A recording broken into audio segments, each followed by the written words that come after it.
Raider Nation, what's going on? You're watching the Raiders Reporter. Coming up here on today's show, we're going to talk about some Josh Jacobs trade rumors because I watched the game. I didn't really think too much of it because I've been telling y'all for weeks, for months, that there's going to be a running back by committee, and I didn't really blow this up. But I've seen from multiple people like NFL insider Yates, I've seen it from Vic Tafur, I've seen it from Paul Gutierrez, and there seems to be a theme that they all believe that there is a chance that the Raiders could potentially be shopping or at least showcasing Josh Jacobs. That way another team comes, picks up the phone, and gives them a call. Now, Jacobs played in the first two series of the Raiders NFL Hall of Fame game against the Jags. Yates had a pretty interesting take on his podcast, and he said, you're either doing a running back by committee or Jacobs is available. Yates straight up said, to me, this looks like a red flag. And Yates has a lot of connections with old people in New England, and he flat out looked in dead in the eyes of the camera and said, the Raiders absolutely, or Josh McDaniels absolutely loves Brandon Bolden, who was the only Raiders running back that did not play, that was healthy in that game. So when you look at the numbers here, okay, because you can't really judge him and saying that he didn't play well. He was incredible in this game. 5 carries, 30 yards, 2 catches, 14 yards. It's not a matter of he didn't play well or he did play well. It was the fact that they trotted him out there in a meaningless preseason game for Jacobs, because there's a lot of people out there that think that he's going to be the bell cow. I'm sorry. He's not going to be the bell cow. He's still going to get work, and the Raiders are going to run the football. I understand the fact that we got all these amazing skill position players with Devontae Adams, Darren Waller, Hunter Renfrow. You have a lot of good pieces there. You got a good quarterback in Derek Carr, but they're going to run the football, and they want to be physical. And last night, or a few nights ago, they were a very physical football team. Not only did Jacobs, I think, look good on the ground, he also was able to catch the football 2 times for 14 yards. Bo Hardegree, Raiders offensive coordinator, wanted to get the running backs involved. And I think that had a lot more to do with the quarterbacks that were at play to just kind of give them their little bit of a safety blanket.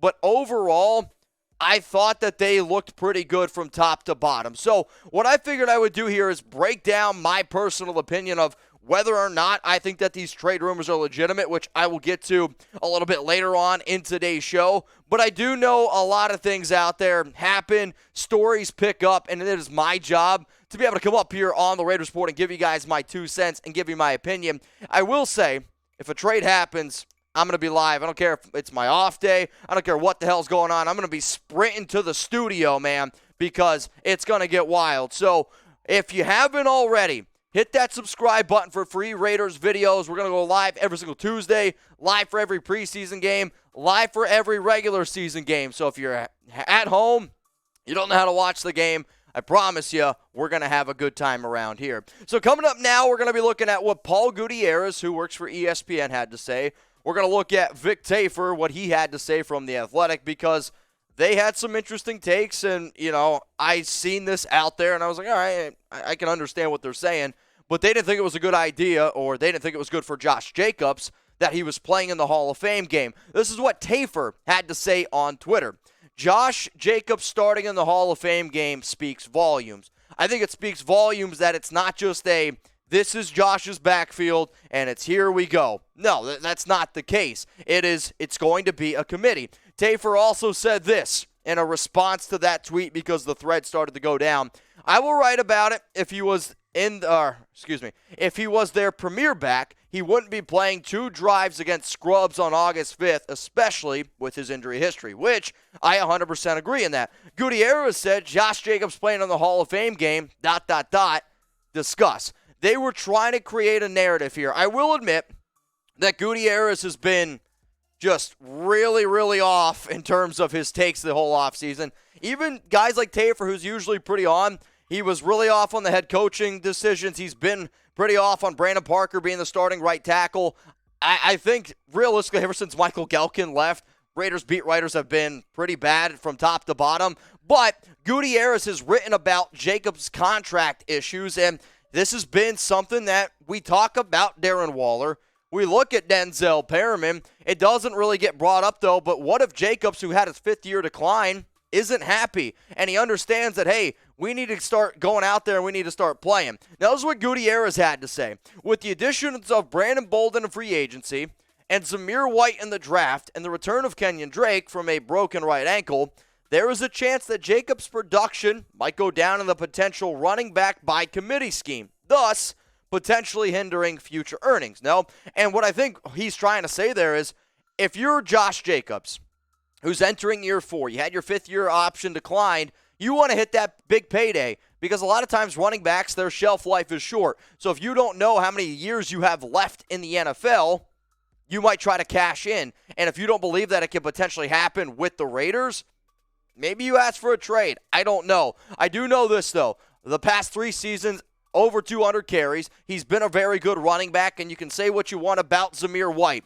Zamir White is not Josh Jacobs yet. Brandon Bolden is not even close. Kenyon Drake's not even close. And if you're trying to make a Super Bowl run, which is what the Raiders should be doing, it's what the only reason why you play, Josh Jacobs is the best running back in this backfield. So let me know, y'all. We're talking about running back by committees. We're talking about Josh Jacobs. How many carries will Jacobs get this season? I want to know from all y'all down in the comments because for me, here's my prediction right now.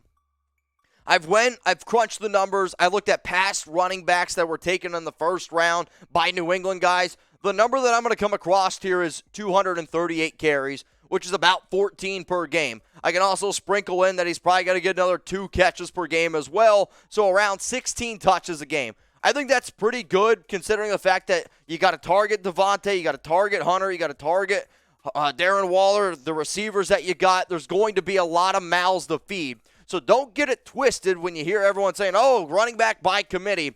Jacobs is still going to surpass 200 carries. I actually think right now where he's going in fantasy football drafts, I saw him going at like RB21.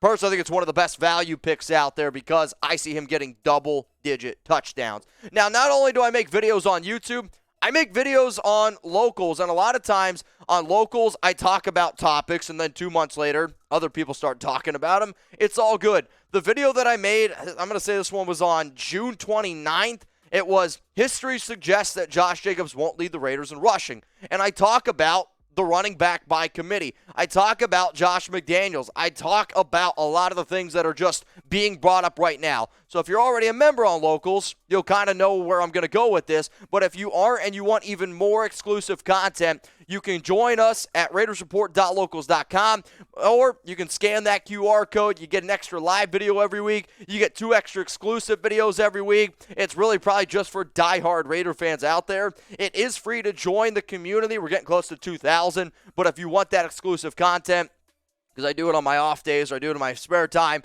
and it does cost $10 a month or $100 a year. But as you can see, you're going to be way ahead of the 8 ball. All right, we're going to keep this thing going here because the topic of discussion really started from the reaction on social media that Jacobs was playing in the Hall of Fame game, which I was surprised too. It's not what I would have done.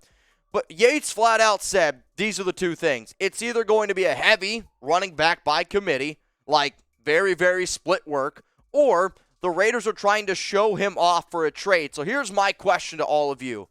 Why do you think Jacobs played? Do you just think it's because that's the way McDaniels is going to run his offense, that it's going to be a committee? Then type RBBC, running back by committee. Or do you think it was actually to showcase Jacobs, to put him out there to the world and say, man, this guy looks really, really good right now? If that's what you think, then type trade. For me, I think that you're just going to see a running back by committee. And I want Jacobs to be out there, or I want him to want to be out there. And I actually think that's also part of it because he sees, he's not dumb. He's a very intelligent person. He knows that this is going to be a contract year. He knows that his 5th-year option was declined. He knows that the Raiders went out and got 2 running backs in the draft. He wants to show this new regime, I am the guy, and if you're not going to pay me, then somebody else is going to pay me because I'm a really freaking damn good running back. Now, I will say this. When he's talking about overreactions, this is what Josh McDaniels had to say after the game, which is why I'm kind of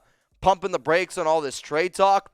I always think it's good for backs to carry the ball in the preseason. There are a lot of things that happen when you're getting tackled and hit that you can simulate in practice. I think all of our guys had the ball tonight. All of our guys either caught it or were handed the ball and had to get tackled. We can't really simulate that or rep that in practice. So this does not surprise me whatsoever because that's what McDaniels is. He's a reps guy. He's somebody who wants to practice or play or practice the way we play. Is that what I say? Or play the way you practice. Either way, they're trying to get those extra reps. And really, when you go back and you watch the tape, a lot of the stuff they did with Jacobs, they did with Zamir. A lot of stuff they did with Zamir, they did with Amir Abdullah. And then they kept doing it with Austin Walter. They were just trying to run their offense. So I'm going to say no trade's going to happen. McDaniels understands that this team needs to win right now because his job is always going to be on the line. And that best chance to do that is with Josh Jacobs. Now, in terms of Jacobs' future, I will say that I believe it's going to be his final year. Even if he has an incredible year, Josh has never been the type of dude that wants to pay running backs. It's just New England never did it. I don't believe in paying running backs, and if he has an incredible career year, there's going to be another team down the line that decides that they're going to pay him extra. So this will be, in my opinion, Josh Jacobs' final year with the Silver and Black. Now, if you made it to the end of the video, shout out to all of you. You're a real one out there. Remember to spam RO4L. It stands for Real One for Life. Spam it down in the comments section right now if you made it to the end of the video.